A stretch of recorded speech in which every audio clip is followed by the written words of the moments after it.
hi, and good morning, viewers. Welcome to your very own Shell's Diary. And I'm your host, Dr. Shahla. Let me introduce and welcome my today's guest, the honorable guest, Gunnar Schrøder Kristiansen, who is an IB teacher. And I'm really sorry for my Norwegian pronunciation. My O is not fine. Okay, Gunnar, thank you very much for joining us today. How are you doing this morning? Yeah, thank you for inviting me to your show, Dan. Yeah, Nice to meet you. Thank you very much, and you are very welcome. And it's, of course, my pleasure to have you here. And Gunnar, you have been part of International Baccalaureate community for many years, as we discussed. So I'm really looking forward to hearing your insights about IB education in Norway. Before we begin, let me briefly introduce what IB is and why this conversation this morning is so timely and important. A brief introduction about IB. The International Baccalaureate, or IB, is a global education foundation based in Geneva, Switzerland. It offers 4 programs: the primary years, PYP, middle years, MYP, diploma, DP, and career-related programs. And it's serving more than 1.95 million students in over 5,900 schools across 160 countries. The IB's mission is to develop knowledgeable, principled, and open-minded young people who can think critically, act with passion, true global citizens we are looking for. And here in Norway, IB education has become an integral part of our school landscape. We in Norway currently have about 18 PYP schools, 16 MYP schools, and 25 diploma program schools with around 760 students enrolled in DP and CP programs nationwide. Norwegian IB students perform exceptionally well with an average diploma score of around 37 points, far above the global average of 30. Yet this strong system now faces uncertainty in Norway.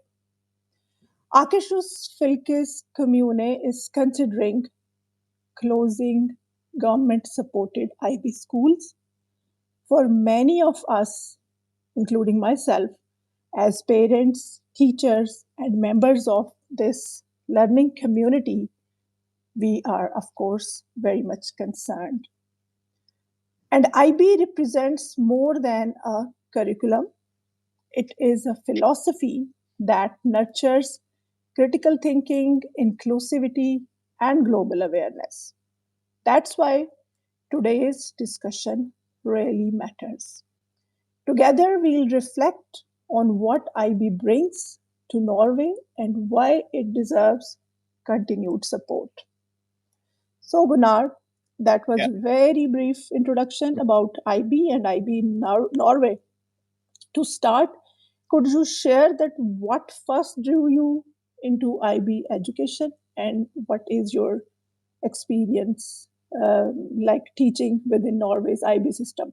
And yes, before you start, I just discussed with my daughter that I am going to talk to an IB teacher and his name is Gunnar. And then she told, oh, he was my class teacher. Okay, you're from around here. Yeah.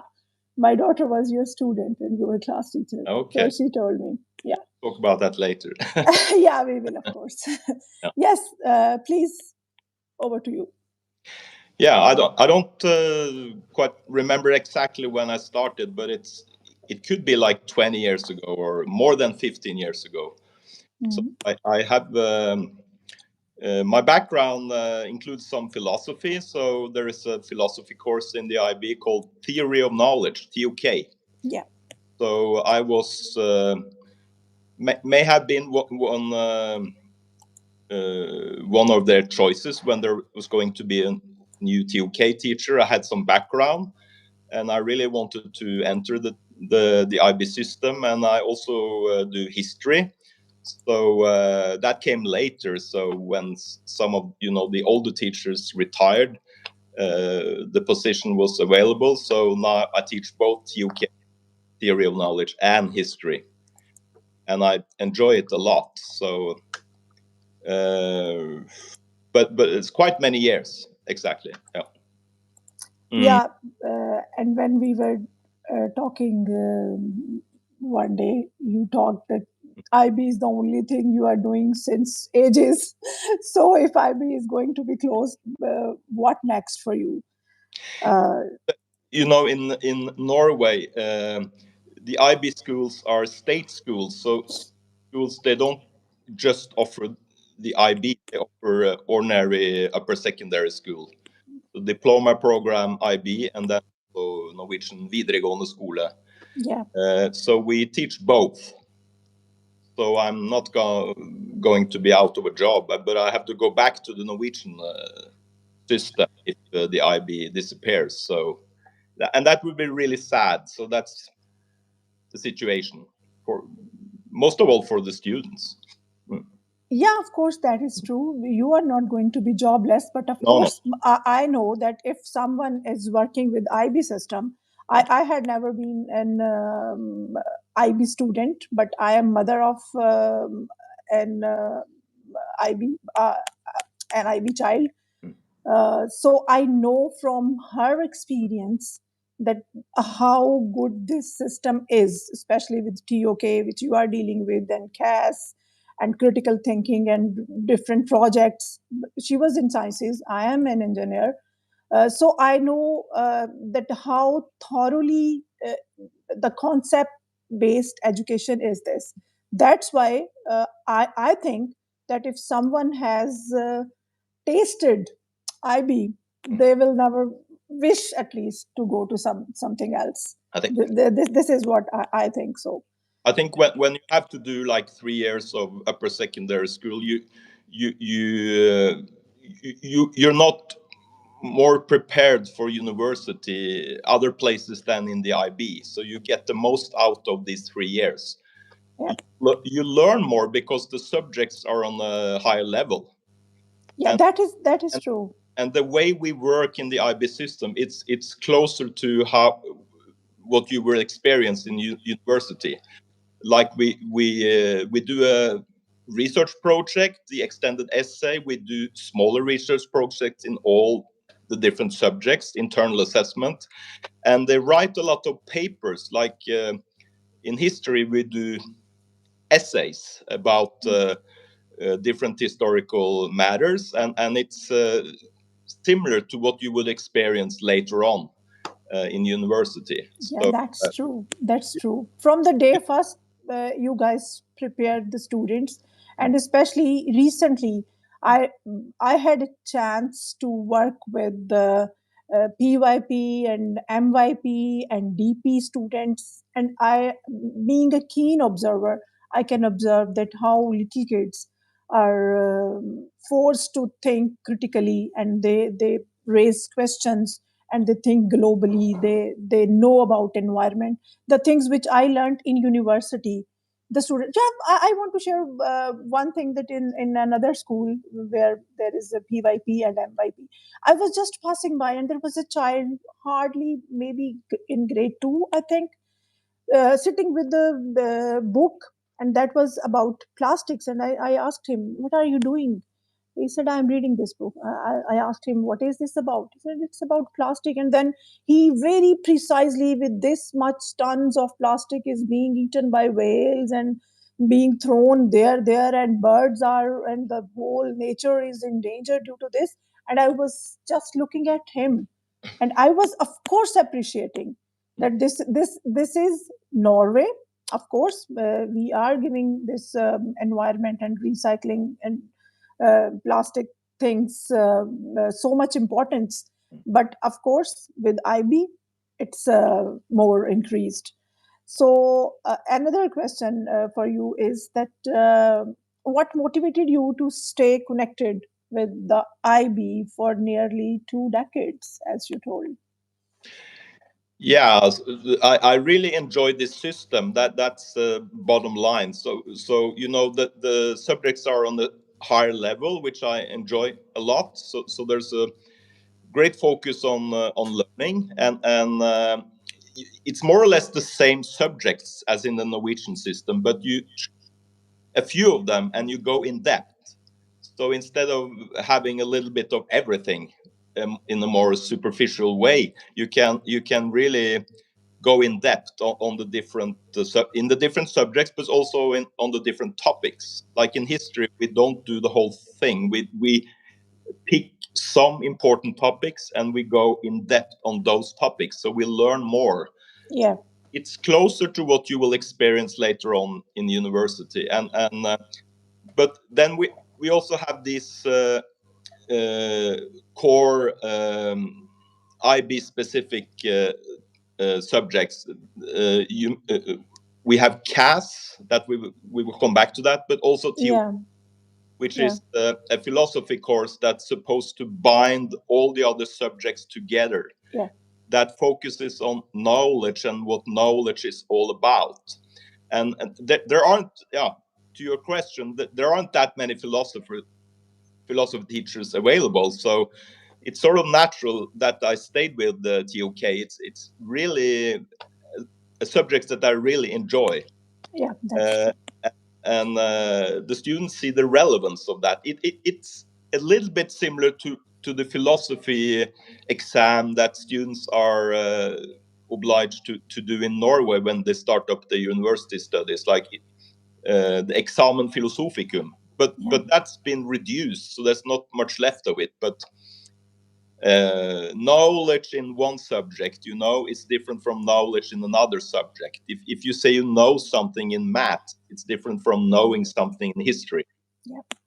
And this is really interesting. So I enjoy TOK a lot, and but also history, where we can go in depth on a few topics.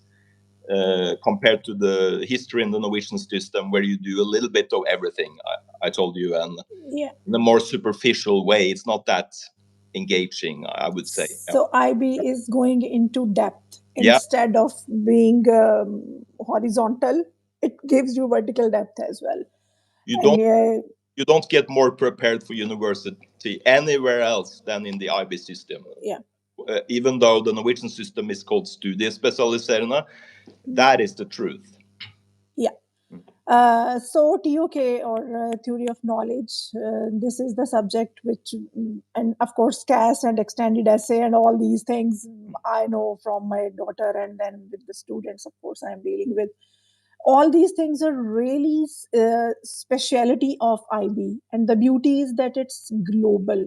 All the schools, all IB schools, they are following the same curriculum, and same sort of teaching is going on.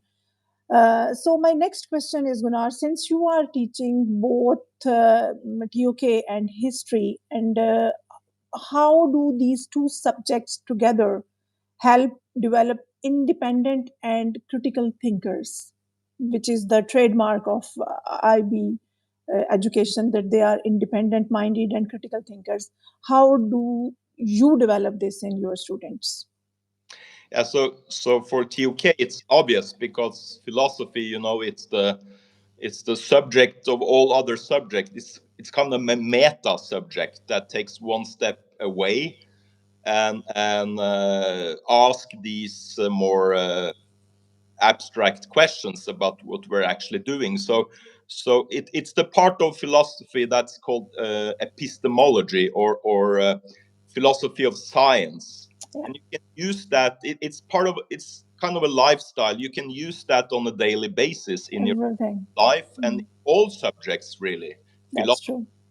But what abilities are developed in history? Like, history is the study of historical sources. We read texts in a critical way, and through the evaluation of these texts, we can say something about reality or humans, and especially in the past. You learn a lot about what it's like to be human, I think, from history. And in my view, the whole point of history is to understand who we are today and how the world turned out to be like it is today. How did we get here? That's the point of history, I would say.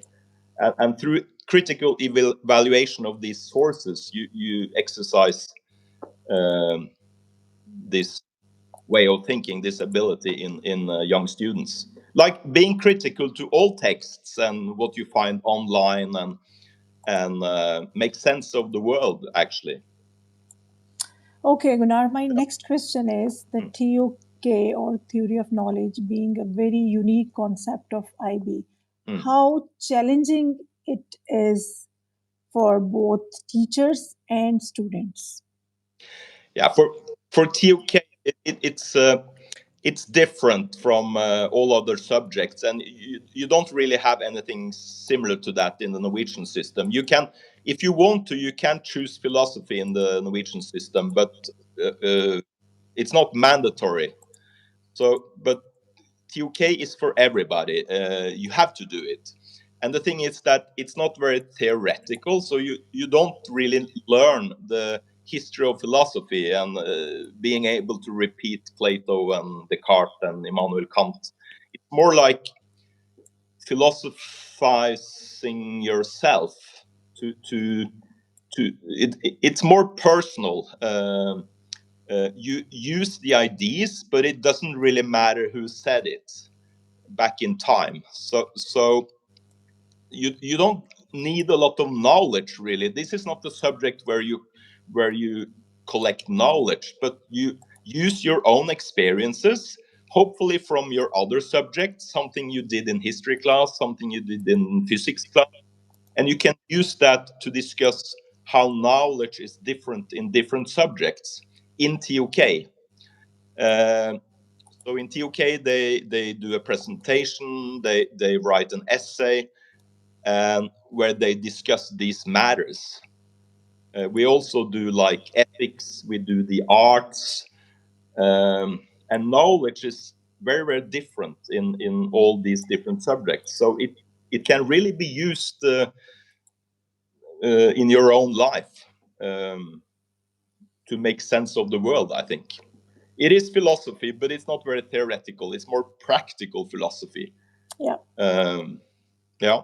So once you make a habit of thinking critically and looking at the things, means you just change that how you look at the things.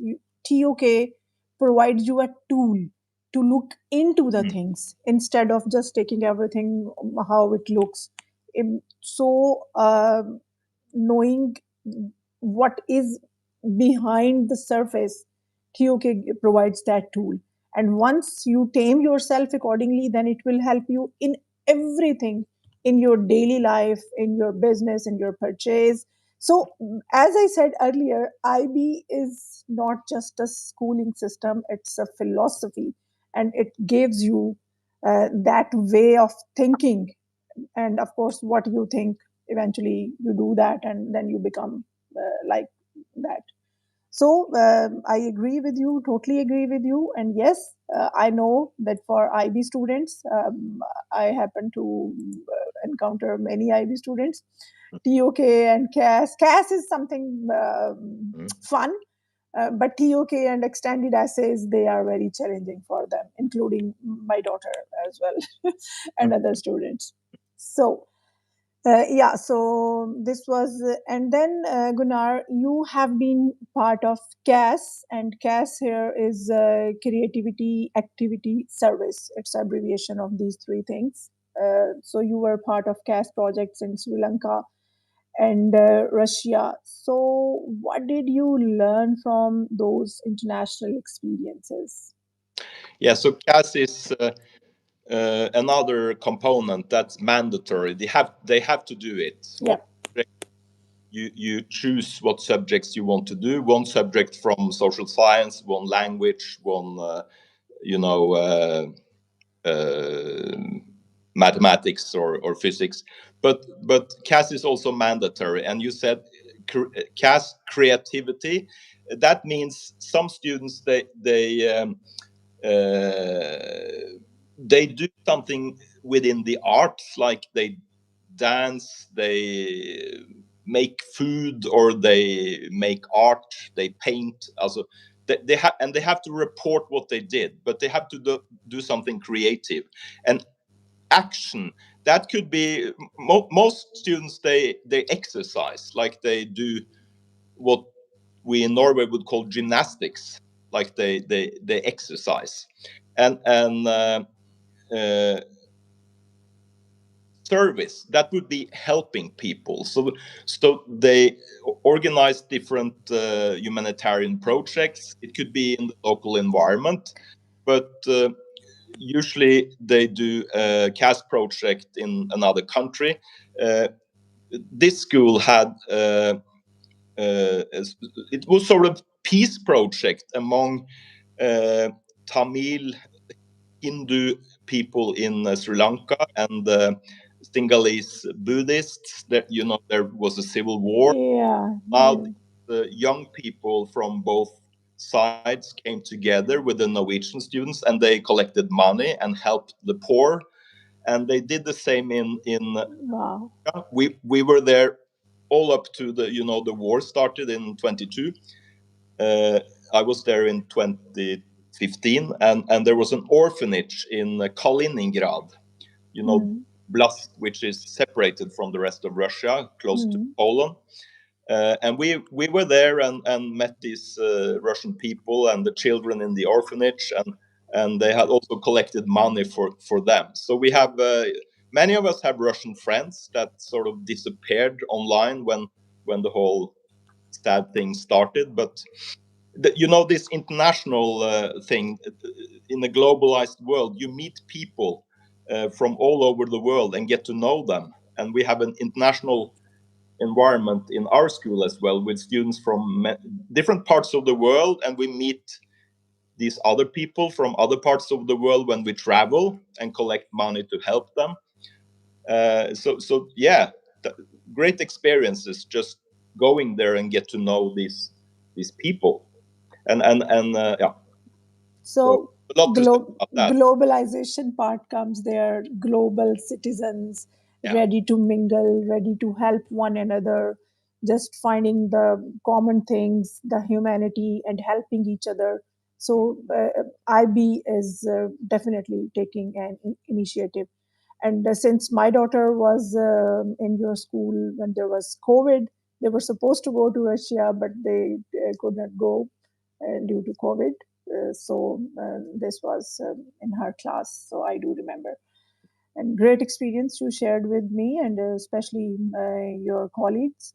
I'm looking forward to talk to her as well. So my next question is that how do you think CAS changes students' perspective about the world and their responsibility towards others? Through CAS. Yeah. Yeah. Yeah. How? We have special you know, CAS teachers as well, and I'm not one of them, but you know, all teachers in the IB are asked to join these trips to have the experience. It's of course it's most of all a great experience for the student, because you meet people their own age in a total different situation. You also meet these poor people in some parts of the world, or at least in situations very different from the situation we're in Norway. Yeah. Then you have the cultural differences, of course, which is interesting. We visit different places, obviously, when we're there, and you understand more what these countries are all about. Like when we went to Russia, or you know, Sri Lanka is very far away.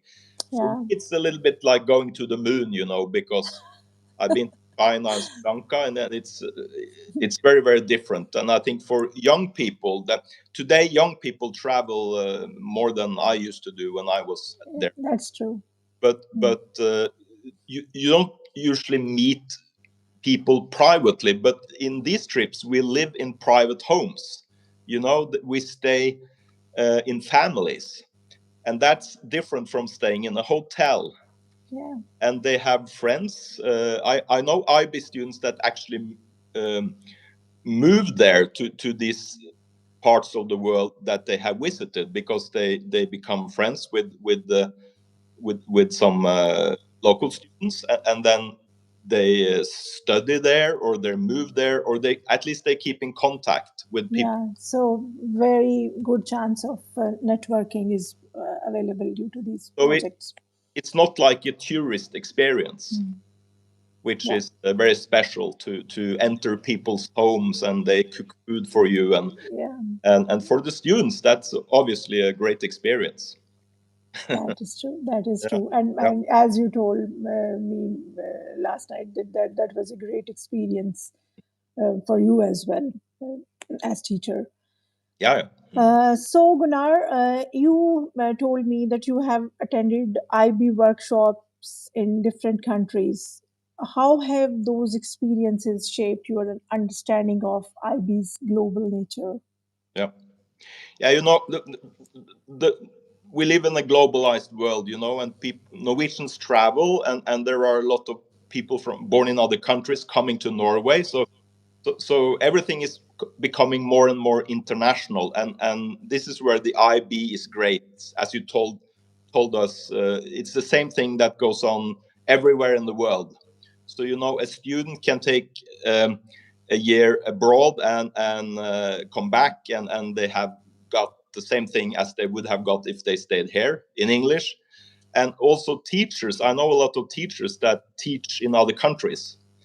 So you meet these teachers in the workshops you're asking about. This is not for students, but you know, there's a training program for teachers, and it could be in different parts of the world. And in the teachers' workshops, you meet teachers with the same subjects as you, but they come from all over the world with different experiences. So meeting these people keeps this international community going, you know, and we stay in contact online later on. So I have teacher friends in many countries actually, and you might say the IB is rather British. There's a lot of British people speaking English fluently, and some East Europeans they struggle more than Scandinavians, but for me it's great, because when you stay in this workshop, after a week you start dreaming in English, and I'm an English teacher. I lived in Denmark, but when you have to speak English every day, people will understand what you say, and you understand them, and people, these teachers, they work in, you know, in Saudi Arabia, in Kuwait, in Turkey, and it's very interesting to meet them, and they will tell you what it's like. What is it like to teach in Saudi Arabia in the Means that it's so overwhelming experience that you are totally different people with different colors, faces, races, backgrounds, the baggage you carry with yourself, but you have one thing in common, that is the IB curriculum, which is the same throughout the world. And on those threads, you can make more networking and you can become a global community. Thank you very much for sharing your experience. And yes, now my next question is that having worked at Lillestrøm videregående skole since 2000, how have you seen the IB program evolve over the years? Because Line was telling me that it's about more than 30 years that IB is at Lillestrøm. 95. Since 95, so it's 30 years. And the whole IB system was founded in 68. Yeah. So, but you know, some teachers get retired, and then younger ones come in. So now I'm one of the old teachers, But you are young. You are old means that I'm not you and the thing is that every 5 years there's a 5-year review. So the IB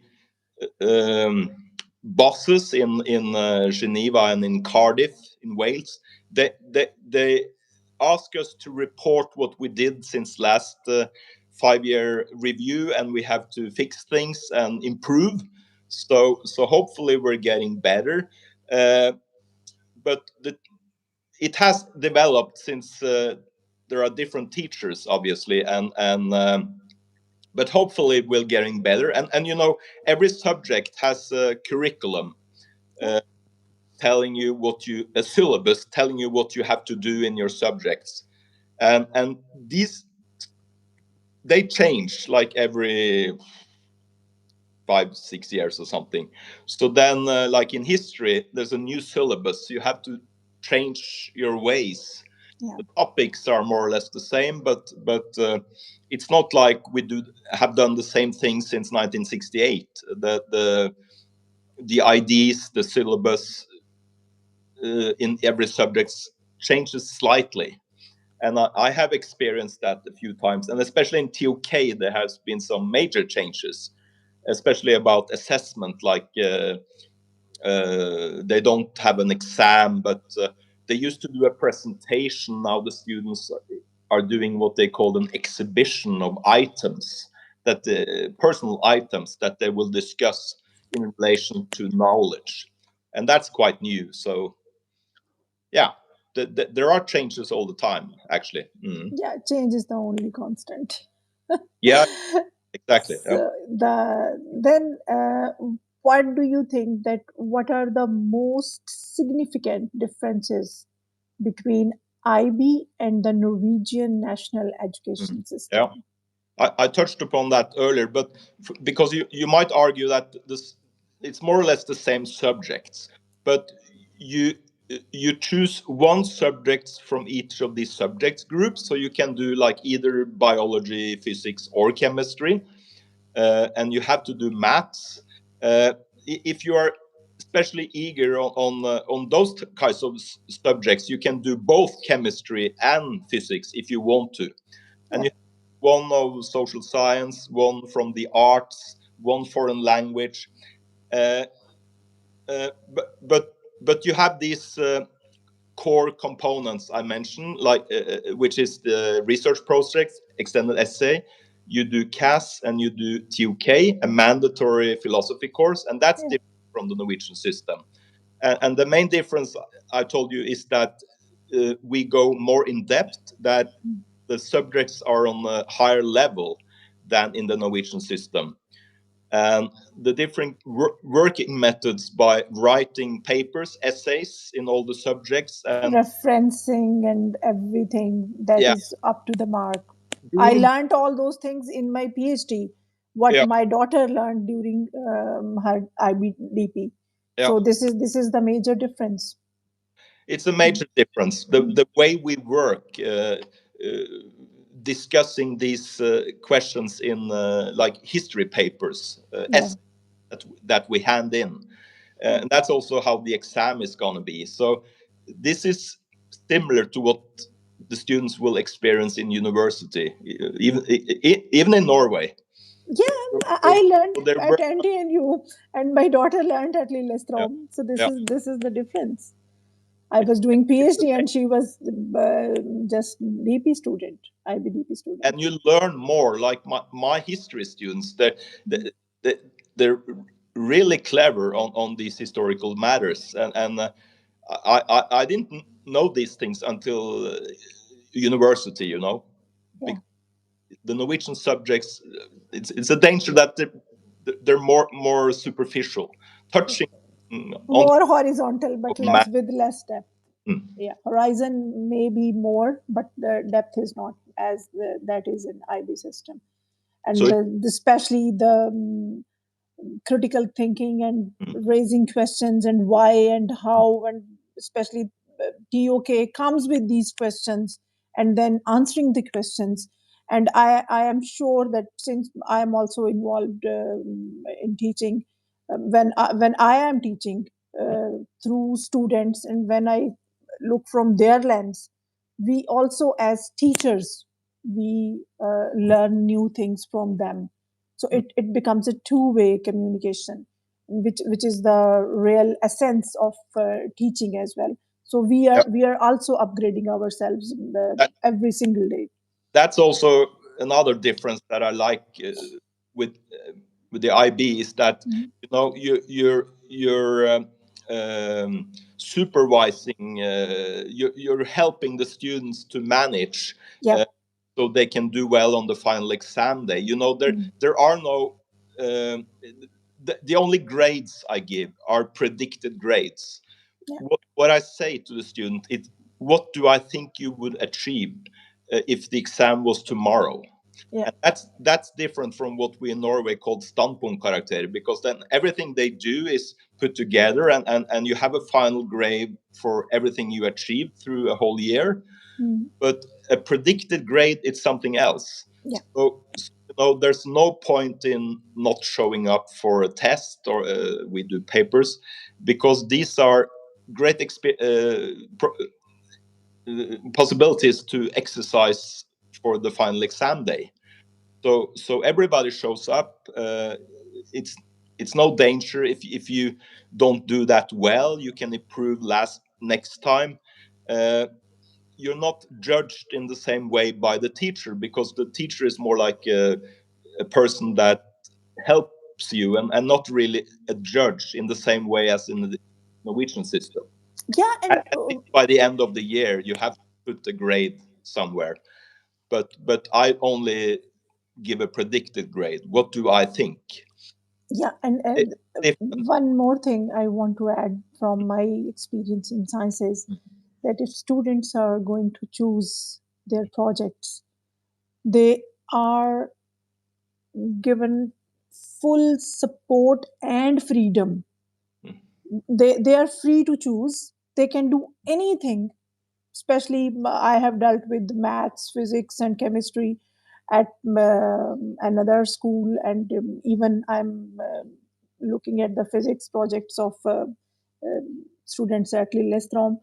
So they can think anything, which is the real essence of learning, that you take a daily life problem and then you try to solve it, you try to know about it.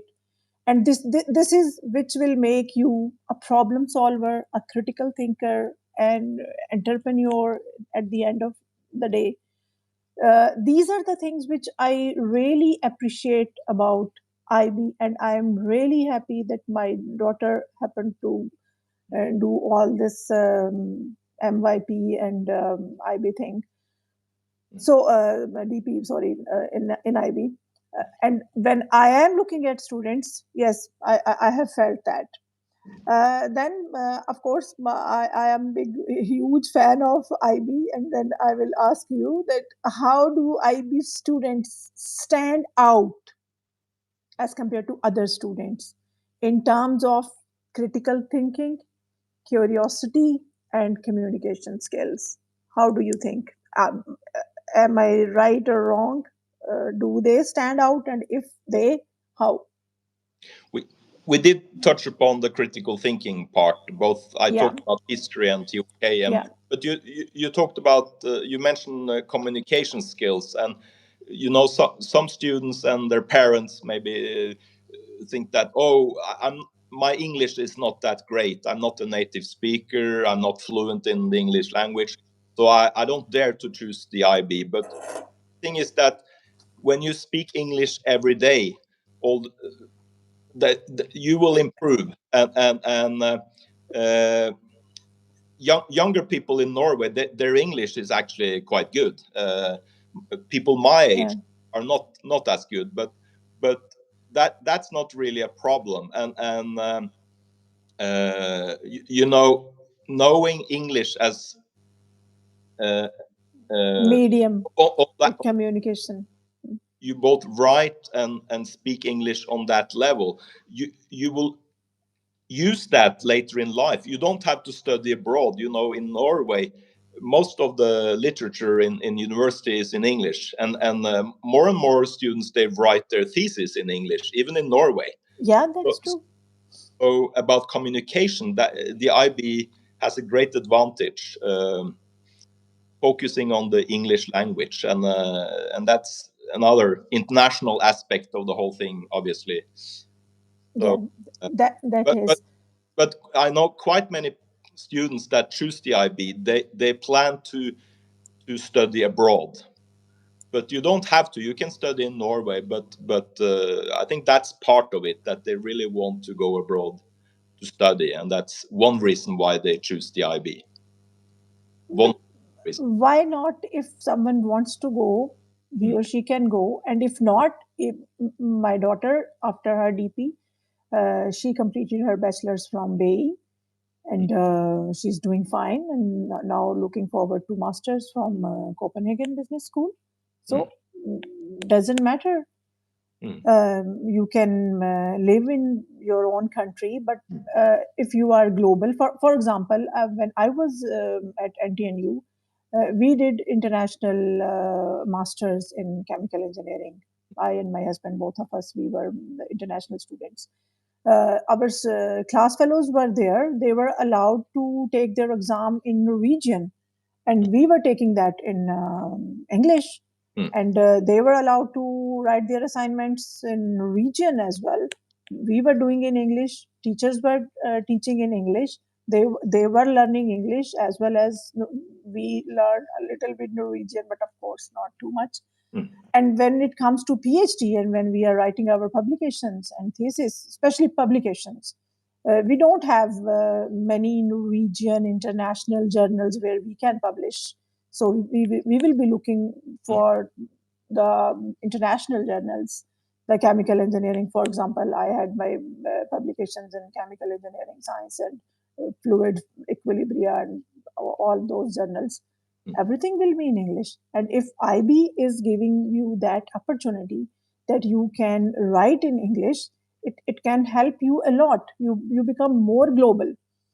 And it doesn't mean, even for me, English is not my native language. English is not my mother tongue. It's my fourth language. But it's my professional language. It's working for me. So it's great that students, they are communicating in English. It's okay, but communication is not only the language. It's your behavior, your activity, the way you talk to others, how empathetic you are, how you look around the people, how you can integrate with one another. So during this CAS and TOK and extended essays, all these things, they develop something of like integration with all cultures, as you mentioned that in Sri Lanka you had great experiences, in Russia and all over the world you have friends. So this is not just a schooling system, it's a whole global community connected to one another, who can feel about one another, or at least try to integrate. So it's a great chance of integration as well. This is what I can say, although my encounter with IB is not as long as you have, but whatever I have, I have learned and I have observed it. My next question is that do you think that TOK, theory of knowledge approach, could benefit Norwegian schools outside the IB systems? My question is that if Norwegian schools take TOK as a subject, will it help to improve the students? Yeah, well, in my opinion, some philosophy in school should be mandatory. I think it is in France and in quite many countries. In Norway, you have some of that I mentioned in university with the examen philosophicum, but it's very much reduced. But again, those critical skills and asking these philosophical questions, it's more than like a lifestyle than an actual subject, and it's something you can use in your life when you approach the world. So obviously, yes, and the IB student that has to do TUK as a mandatory subject, they achieve those skills, but yeah, that's lacking. If you didn't do that, you may not be able to ask these questions if you don't choose deliberately philosophy as one of your subjects. That you don't have to in Norway. You can. So it's sad if that disappears, obviously. Yeah, that's true. TUK gives you a lifestyle. It changes your, it teaches you how to think, art of thinking, art of looking at the things. So it changes your approach.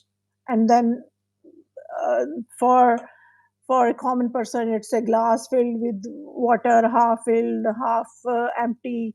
For a chemistry student, maybe the water with all the hydrogen bonding and the resonances and the things and energies.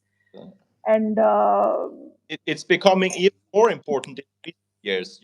When we talk about a post-fact society and alternative facts and fake news. Of So course, it's getting harder to make sense of the world with artificial intelligence, that is true. disinformation, and so it's quite demanding to be a human being and to make sense of what's going on. And TUK has a great role in that, I think.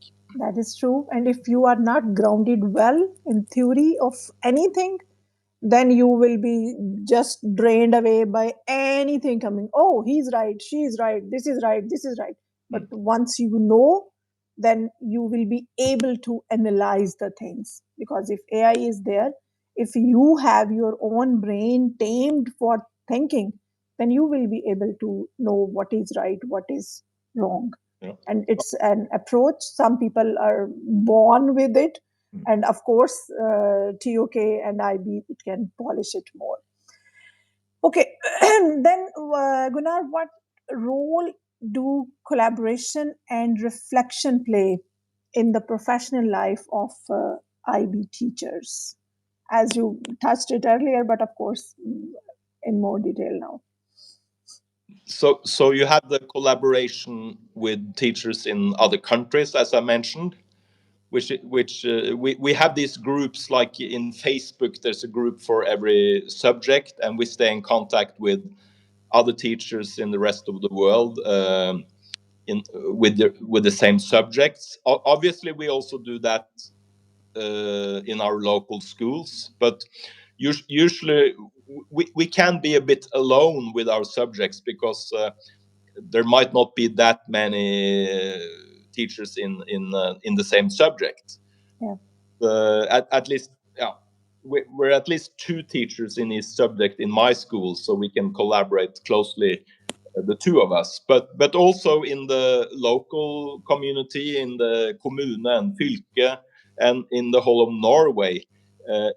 In recent years, there have been more meetings with other IB schools, where we have a certain topic for the day and like extended essay, and we meet other teachers in other schools with the same subject. So it goes both nationally, internationally, and local, I would say, to improve our skills and make sure we're on the right track, that we do something similar, that we have understood the tasks. And and one approach is, one person is one perspective and the other comes with another, and then you have a better picture of everything. So reflection really matters. And being IB teachers, even me and a part of it, it really works. Okay, my friend Zainab, she is saying her daughter in Pakistan, from the very first day, kindergarten till DP, she was an IB student, and right now she is in New York. And Zainab, the mother, she's saying that developing nations are benefiting from the IB to make up the lost time and knowledge that the developed world has. And it will be sad to see a developed country, of course, like Norway, let go of IB. Thank you, Zainab, for your comment. And of course, we are trying that Norway should reconsider it, because IB is a very good system, philosophy. It gives you a different approach. And I, being a mother, being a teacher, parent, I really appreciate. That's why I'm doing this stream. Thank you for joining and for your kind comments. Okay, Gunnar, many people describe IB as a more than a curriculum. Yeah, we have repeated. It will be a repeated question. It's almost a philosophy, as I said. So, if you want to say a few sentences on this, and would you agree with it or not?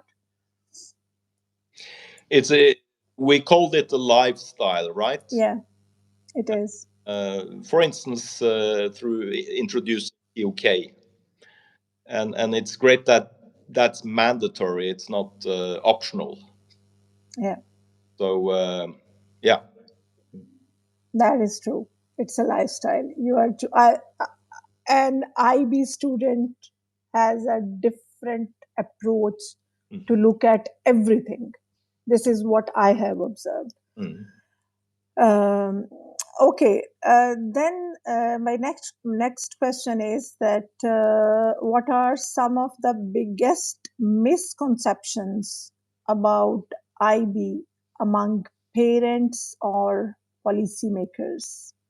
Yeah, I said earlier that you don't have to be your English don't have to be that great, because you will improve, and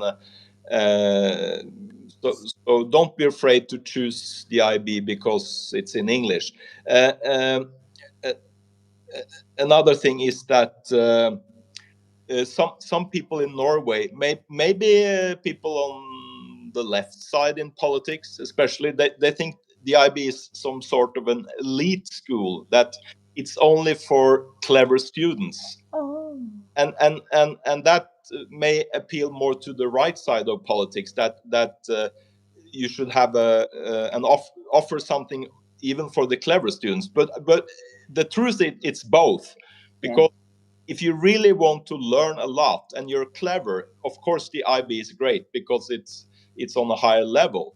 So getting rid of the IB, it sounds strange, because it's the only offer in Norwegian school system on that level. But the thing is that it's not an elite school. We have all kinds of students. You don't have to be really clever to pass the exams. It depends on your goals in life, what you want to achieve. So we have all kinds of students, and a main thing is, of course, the international aspect, that if you come to Norway for some reason, but you don't speak Norwegian, you can go if directly, and you speak English, you can do the IB and you're fine. But these people that don't speak Norwegian, and if the IB isn't there, you have to learn Norwegian until you can pass the Norwegian exam in a Norwegian system. So there are many advantages of the IB system, I would say. Yeah. So, and more international environment, all sort of all people, different people from different countries. You have all the Norwegian students that choose for different reasons, for learning more or for wanting to study in another country. But you also have the people not born in Norway, may not speak Norwegian, and what will happen to them if the IB disappears, right? So they have to learn Norwegian first before they can pass the exams. Yeah, Gunnar, I just want to share my experience with my elder daughter. She was born in Pakistan. She was about 6 years old when we came here in Norway, in Trondheim. And she had been going to commune school, so she learned Norwegian perfectly. She learned English, and then she had been going to Birali there, and then we went to Pakistan. And haphazardly, I was just looking for my uh, three children going together to a school, and there was a school which was offering this IB system from PYP to MYP and DP. And then three of my children, they were going there, and all of a sudden I came to know about this schooling system because I didn't know about it. And when I looked at it, that how my daughter, although she was doing good in Norwegian system as well and in the international school in Trondheim as well, uh, but the whole approach was changed. And then her stay at Lillestrøm, although it was in COVID, there were a lot of problems. But being a science student and teacher and mother, I observed that uh, she was keen, she was smart, but IB tamed her. And then her approach was different, and she loved it. And yes, especially the CAS, making cakes, baking, and things like that. And then extended essays in COVID system, we were doing with the kitchen balance and salt solutions. We performed everything in our kitchen, but that was acceptable, that was accepted because approach was there. That we performed some experiments and she did all that stuff. The flexibility, the freedom, the depth, that was really inspiring for me, and I learned from her experience. And that's why, although I'm engineer, I am engineering teacher, professionally engineering teacher, but when it comes to IB students, I am ready to teach to even PYP and MYP and DP. So I thoroughly enjoy it. Why? Because it's question based, it's inquiry based, it's your, especially with the maths projects at the other school. The students, they come with, someone is doing with guitar, with pizza, how snooker is being played, how a footballer, the speed of the footballer, and how a biker is going, like that in physics and maths and things. People just come with an idea, and teachers are there to provide them the support and the basic knowledge, and rest is up to them. This is the beauty. This is the beauty. And that's why people should think about it. It's not being elite or rich. I am not elite, I am not rich, but my daughter was IB student, so it paid her back, and I am happy that she learned all that. So in this stream, being a teacher, being a mother, being a parent, I want to appeal, I want to request that this is a really good system, really good philosophy, and government should rethink about it. Okay. A great advantage, obviously, in Norway is that the IB is offered by state schools, so it doesn't cost any money. So everybody can apply to the IB. Yeah, it's nominal, very nominal. Yeah. But because in other countries, the IB may be a private school, and you have to pay a lot of money to go there.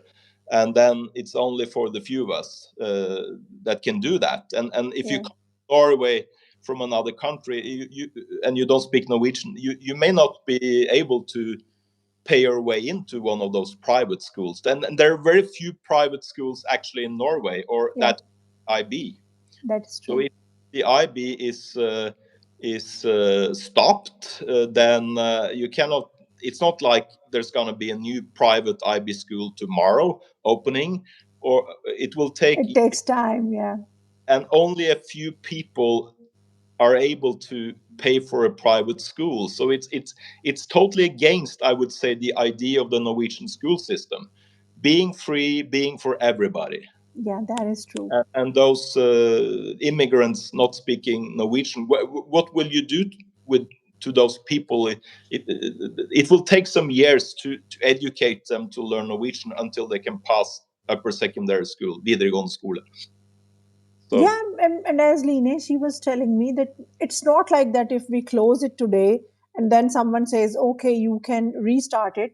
It's not like switching an on off button. It will take a lot of effort once again to get accreditation and to prepare your staff and everything. So if something is going so smoothly from the last 30 years, I'm talking about Lillestrøm, so everything is going so good.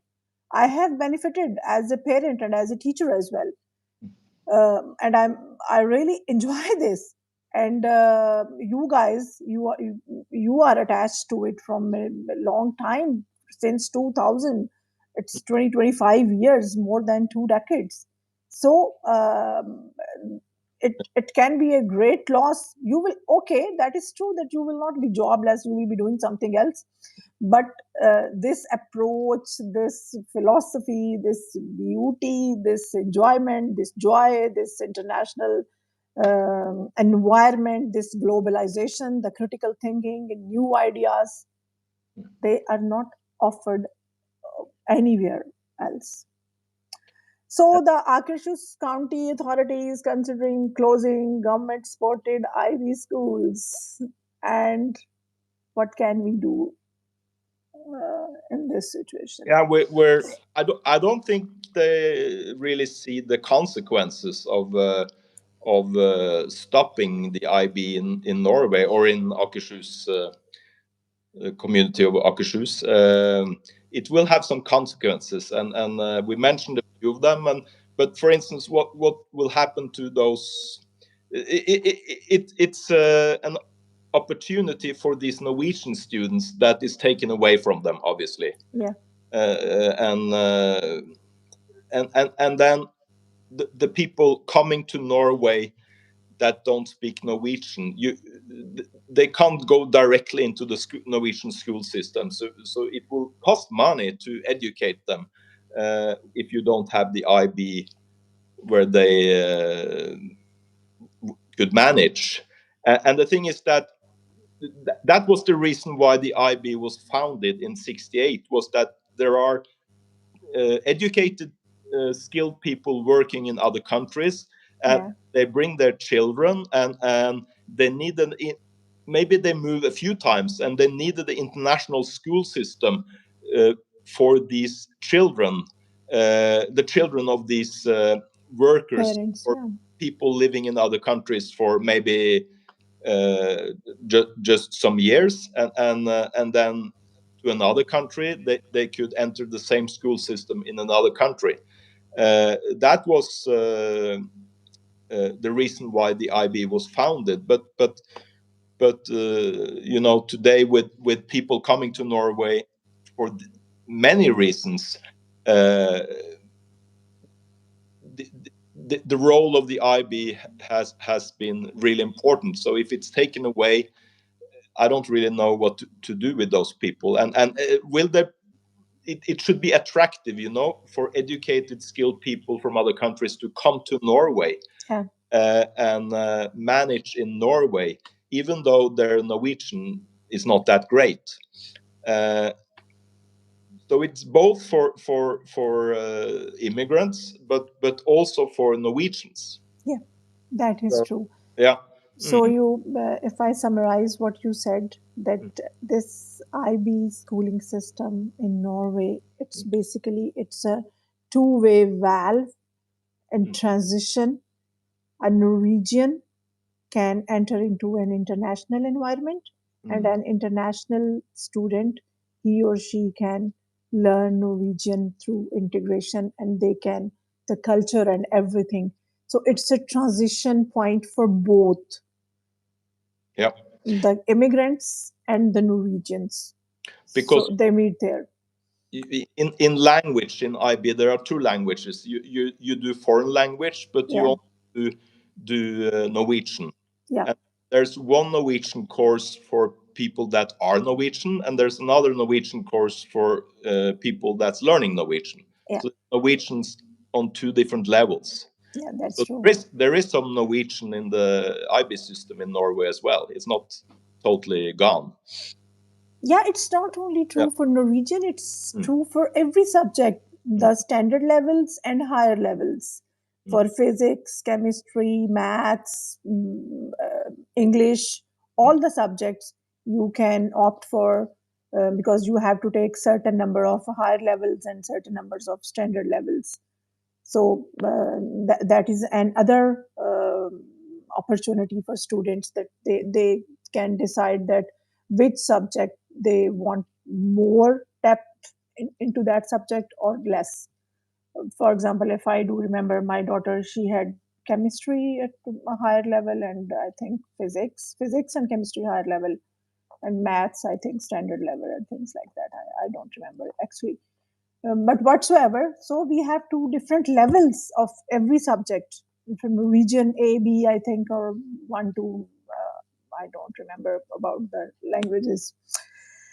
Okay, so Gunnar, what do you think Norway would lose if IB education were no longer publicly available? I think we have discussed it. The question is just for the sake of question. But if you can say in one sentence, then of course you are welcome to answer. Yeah, if there are any IB schools left, those would be private schools, and it will cost a lot of money to get in, and then it's an offer only for the few people in Norway that can afford that.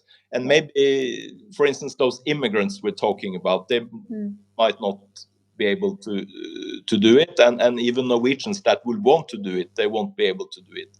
So and in Norway, we talk about having different roads through upper secondary school, different options, that there should be a manifold of different kinds of roads through school for everybody on different levels, but we're sort of taking away one important road for and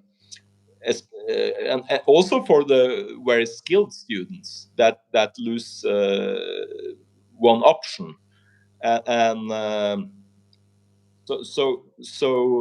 it be more poor. We're offering the students. It's a situation with fewer options. Yeah. Which is negative, and you may have the options in a few schools, but it will cost you a lot of money. So it's not for everybody. I think the idea in Norway is that it should be for everybody. It shouldn't cost a lot of money. Yeah, so maybe true. Norway is moving closer to other countries where you sort of pay your way to the top, and where the class system is much more severe than in Norway. Norway is a very, I would say, egalitarian society, which I like. Yeah. And some of that is removed if you don't have the IB, I would say. Yeah. Except from a few private schools. So we have our points to represent to both right wingers and left wingers, both type of political parties. We can talk to them, and my next move will be that I will be talking to some politicians as well. At least we can try. Okay, Gunnar, my next question is that how can IB teachers and students advocate for the continuation of the IB program in Akershus? Yeah, we talk about this internally, but quite a lot of students have made an effort already. They have written comments in local newspapers in all those local communities that have an IB school close to them, and some of us teachers are doing the same. I'm now part of your program, and we have contacted the politicians from the different parties. We're trying to tell people the effects of removing the IB. Yeah. and yeah, through And media, social media, different channels. That's what we have done so far, and telling them about all the advantages and what the IB really is. The problem is that in many schools, even teachers, they don't know that much about the IB if they don't that is true. offer the IB themselves. That is true. Not everybody was an IB. You don't know it unless you experienced yourself, as I experienced. So maybe they don't care as much because they're not influenced personally, but so we try to explain to people what it's all about, what we're doing. Yeah, that's great, and we have signed a petition as well. So one of the students, she sent me, and then I and my daughter, we signed that. And I think already many people have signed that petition. And I would like that if we could share this vlog, this stream with all of them, then we can get comments. Then we can talk to politicians. We can represent that how we think as parents, as teachers, that how important this IB school or philosophy or way of life is, because it changes your approach. And world needs critical thinkers as well. World need workers. All type of people are needed. So if some people who would be thinking that what is behind the scene, those are the IB students, because they get that approach through this TOK and the CAS. It helps them to globalize. So many advantages, of course, which we have discussed. Okay, Gunnar, we are just going towards the end. And before that, a couple of questions. What message would you give to Norwegian parents who are uncertain about enrolling their children in IB? Yeah, I touched upon the fact that you don't have to be that great in the English language. You will get the hang of it right away when you speak every day. So that's no danger. And okay, the subjects are on a higher level, but it depends on your goals, right? If you the top grade is 7, it's really hard to get a 7 in all subjects. That never happens, I think. But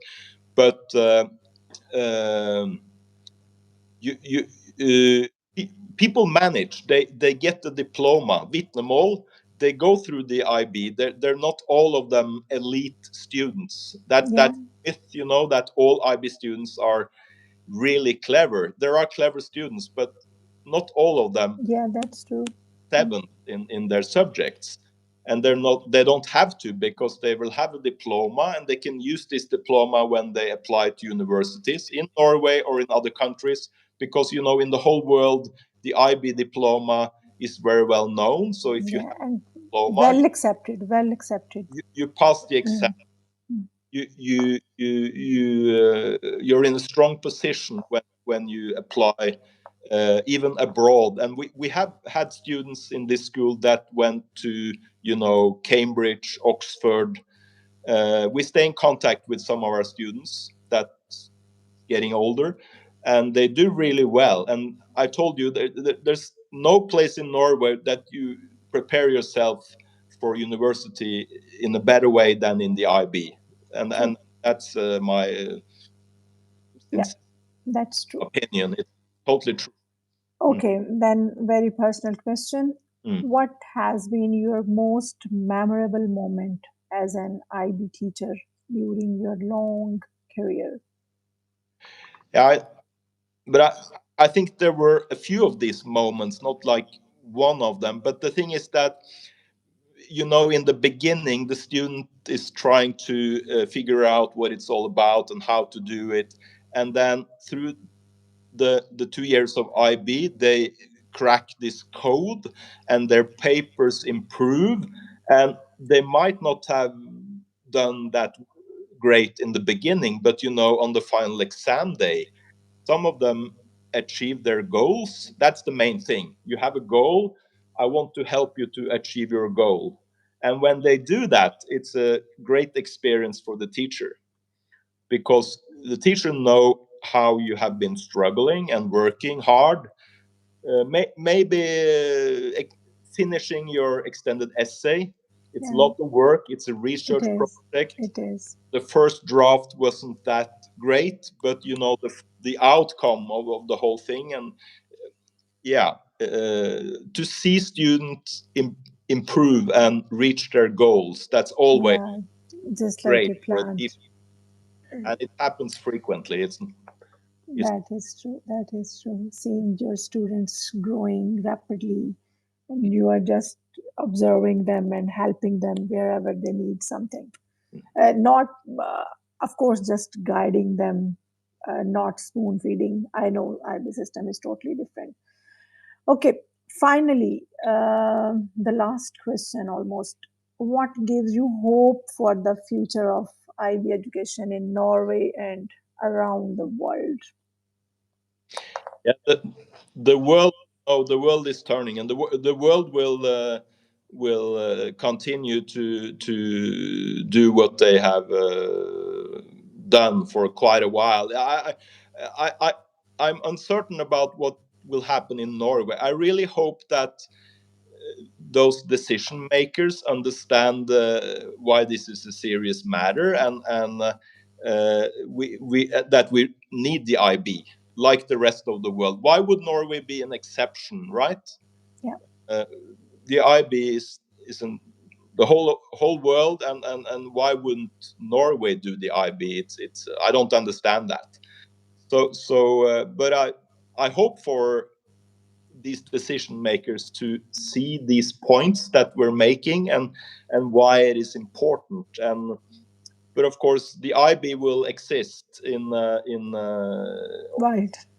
yeah, of course, regardless of what's going on in Norway. But it's sad, because Norway is we're leader, global not, leader in many things. Norway is we're global not leader in many good and positive things, humanity and equality and yeah education for all and this stuff like that. And all of a sudden you come to know, oh, Akershus is just going to decide that to cut off and shut down the IB schools.